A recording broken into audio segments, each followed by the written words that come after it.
বিদ্যুৎ খাতে ভর্তুকির চাপ সামলাতে বছরে 4 বার বিদ্যুতের মূল্য সমন্বয় করবে সরকার। আগামী 3 বছর এই প্রক্রিয়ায় মোট ভর্তুকি কমিয়ে আনা হবে বলে আন্তর্জাতিক মুদ্রা তহবিল IMF এর প্রতিনিধি দলকে জানিয়েছে সরকার।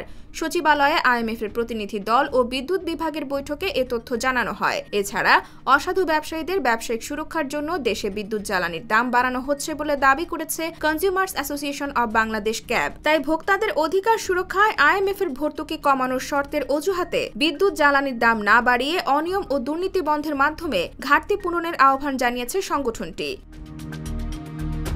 বৈঠকে পেট্রোবাংলা ও বাংলাদেশ পেট্রোলিয়াম কর্পোরেশন প্রায় একইভাবে IMF-কে জানায়, গ্যাস ও জ্বালানি তেলে নতুন করে ভর্তুকির চাপ নেই। এমনকি তেলের দাম নির্ধারণে IMF স্বয়ংক্রিয় যে পদ্ধতি চালু করার কথা বলছিল তা প্রয়োগ করা হয়েছে বলে জানানো হয়েছে। বাংলাদেশ বিদ্যুৎ উন্নয়ন বোর্ডের সূত্রে জানা গেছে, 2022-23 অর্থ বছরে বিদ্যুৎ বিক্রি করে বাংলাদেশ PDB লোকসান হয়েছে 43,539 কোটি টাকা। ফলে সরকারকে ওই অর্থ বছরে 39,534 কোটি টাকা ভর্তুকি বরাদ্দ রাখতে হয়।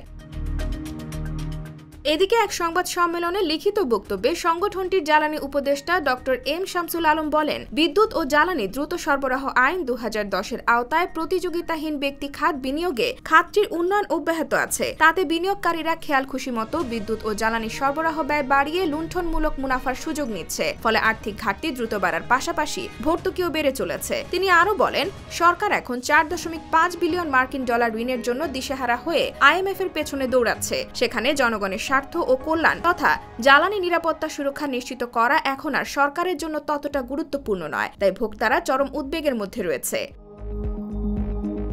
এছাড়া ক্যাবের অনুষ্ঠানে জ্বালানি বিশেষজ্ঞ অধ্যাপক ড.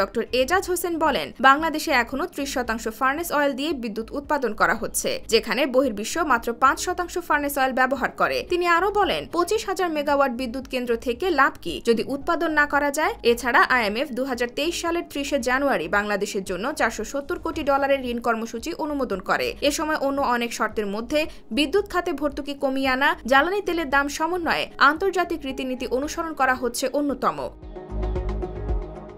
IBTV USA, new York.